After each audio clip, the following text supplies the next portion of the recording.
Welcome to the program, everyone. I am Nifemi Oguntoye, and we're staying with the invasion of Oyo State Secretariat on Saturday, as the State Police Command has called on parents to prevail over their children against being used as agents of anarchy. The Oyo State Commissioner of Police, Adebola Hamzat, made the call while addressing newsmen during the parade of suspected members of the Yoruba Nation secession group who invaded the Oyo State Secretariat. He assured residents that the command has reviewed the security architecture of the state through the deployment of its personnel across strategic points to prevent such incidents from occurring again.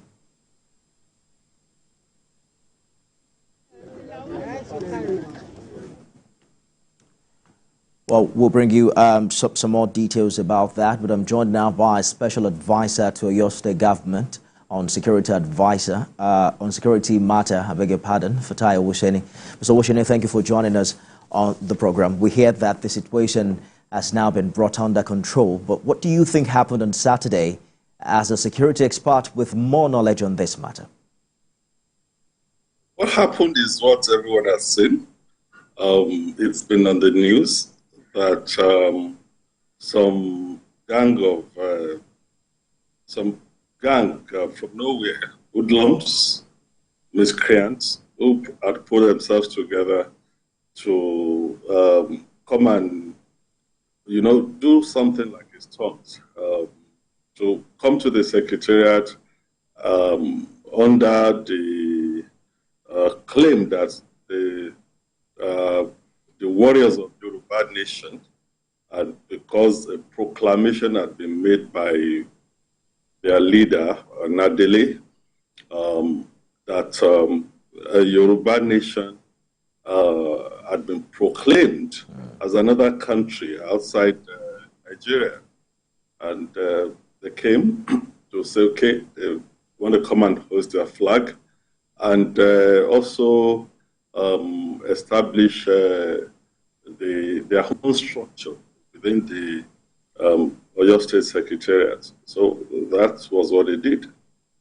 Are you concerned that there was no intel prior to this incident informing government agencies on the activities of these secessionists? They must have been planning this for some time, right? Intel, everyone had continued to say that. No intel. It's 100% foolproof.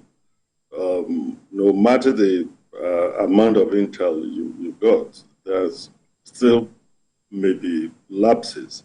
That there have been agitative groups, dissidents, secessionist groups in Nigeria and in the Southwest are not something that is new. So on this one, there wasn't any particular information or intelligence report that some people are grouping. But when they started their movement in the morning, a kind of information was received, was gotten by especially the police.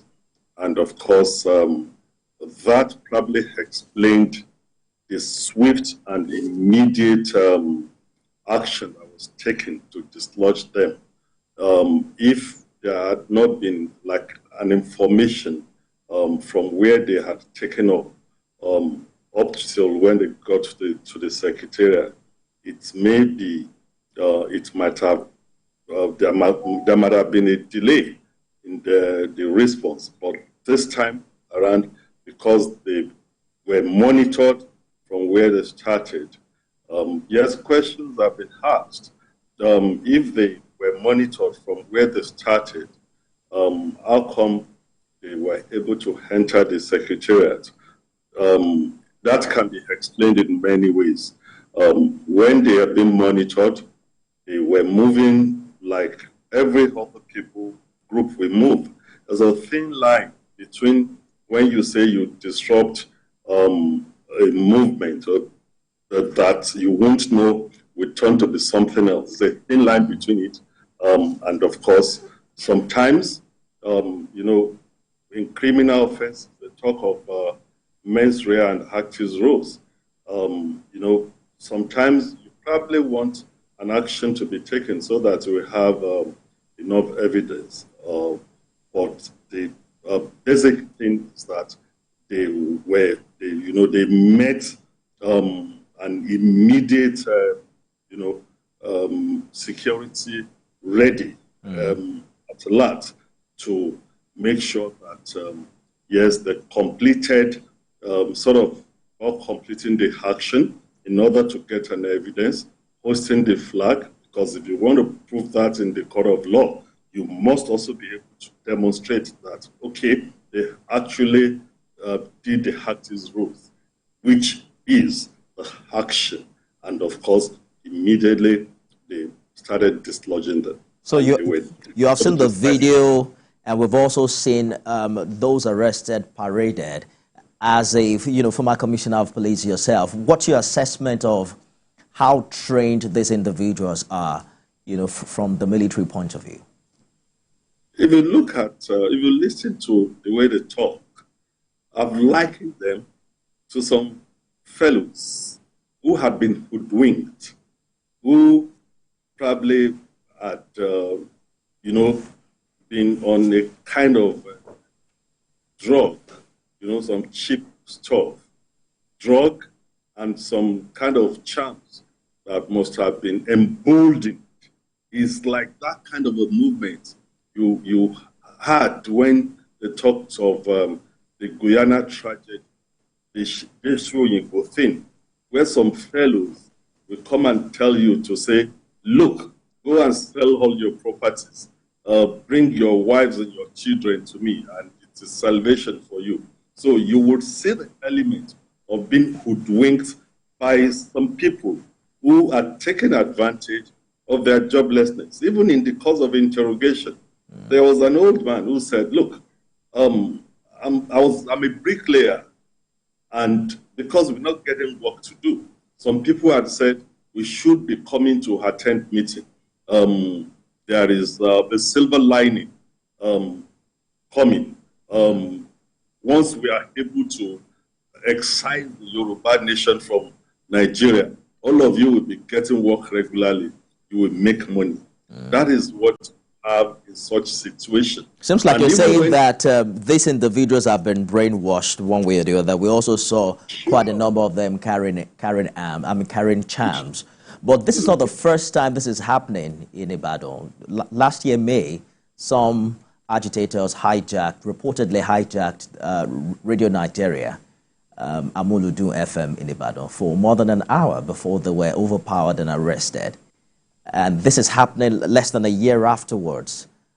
Could it also mean that there is a military arm to this agitation that we should be concerned about? When you have such group, young people with a lot of energy who are jobless, you would have some of them that will be trained. That is why we used to have suicide bombers in places.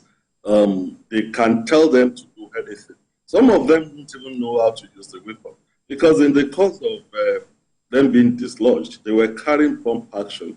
They were just, firing anyhow. And some of them had to drop their pump action and, went in disarray and started removing the camouflage they are wearing. That is not to say that they are being undermined. Yes, it has made us to sit down, to look at, what have we done right? Where are the gaps and everything? Or you cannot undermine them. And just like Governor Seyi Makinde will say, it's not just about kinetic application. When you want to win a war, you should also win the peace. What this required is that we must awaken the security consciousness of a people. There must be a kind of reorientation. The jobs must be provided because I do mind. They can do anything. So while you are even saying you're looking at them seriously, we should also look at those aspects of how do we get mentorship for people. That is not about people thinking they just want to get rich quick and someone will sit down abroad in the comfort of his home and be telling people to say, yeah, go and kill, go and do this. You see the fellow that came out to say, oh, all Yoruba people in Ibadan, What are you doing? March to the Secretariat and go and defend your mandate. They talk like someone that needs a psychiatric analysis. The state had been trying, to engage people as much as possible. I get you, but we can also take from the fact that they must have some gut, because we hear they already hoisted their flag, to have made such attempt. You wonder what made them so bold. But I want us to explore an interesting angle to this. Sunday Igboho, who is a Yoruba Nation advocate in Oyo State, has reportedly disassociated himself from the incident. Does that make this a hard nut to crack, or you think he's a person of interest? And you see, even Dr. Akitoye also dissociated himself.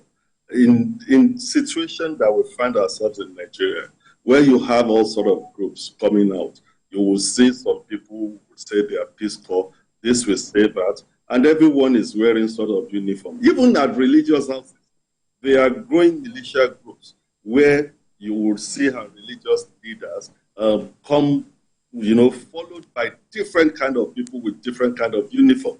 And the first thing they do, whoever is their leader, is to go and look for the insignia of a general or an inspector general of police and sew it and label themselves as the leader. When you have, it's like an anomaly. When you have things that are abnormal, being turned normal in a country, you have such a thing. There's proliferation of uniform, there is proliferation of militia group and all those things. So when you have this kind of a thing, you are likely to have incursions of this nature. Or the most important thing is that you continue to learn lessons day by day. Right. Lot of revelations that come up with this incident. And of course, the security people are not, going to leave the bits and pieces of revelations that had come out. They would not leave that, just to go like that. And as information and, updates comes on a need-to-know basis, the people will know what the security people are doing. All right. So there are also talks about the possibility of a new faction emerging from the Yoruba Nation Agitation. We'll talk about that in a moment. Let's take a short break, and we'll be back. Stay with us, everyone.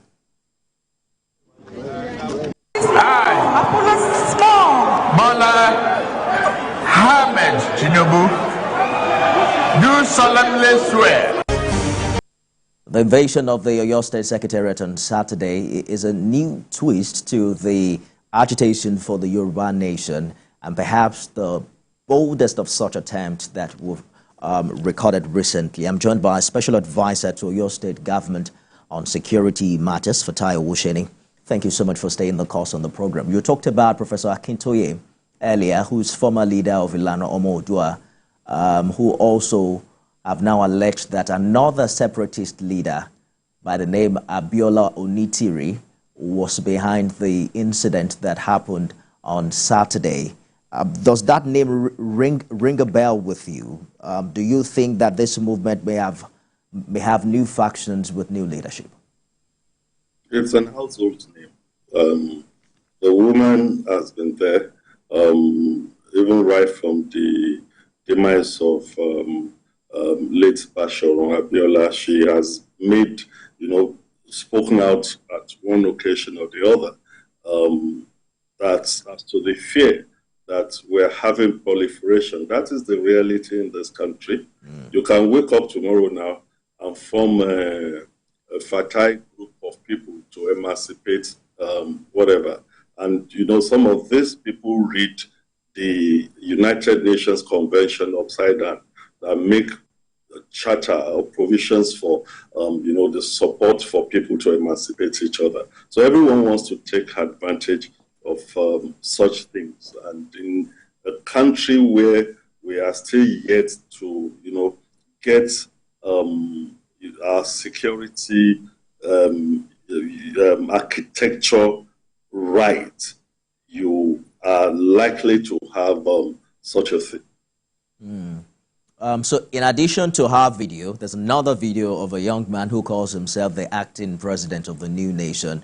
Quite a number of those videos surfaced online, of secession, so to speak. But is it something you think the federal government should be concerned about, considering the Southeast situation? Because this is perhaps how IPOB and ESN also began in the past years. Definitely. Yes, the nation is already concerned about security situations and, evolving crimes and all those things. So that is to say that we need to rejig. We need to make sure that we're on top of what we're doing. We also need to, have a kind of a value reorientation. Who talks to our youths that are being hoodwinked? We also should be talking of how, the soldiers of jobless people could, be given something meaningful to do. Once you have that, we need to have good role models that will be talking to people. Where you have, people displaying ill-gotten wealth and people who go to social parties carrying either legitimate uniform people carrying guns here and there, and those ones that are not legitimate. Like I say, you go to religious houses and you see religious leaders followed by all sort of people, and they carry, some of them wield weapons, carry all sorts of weapons. That is why the nation should come out clearly, especially with all sort of uniforms that you see outside there now. And people, this big man syndrome in Nigeria that makes them to, they are driving on the road.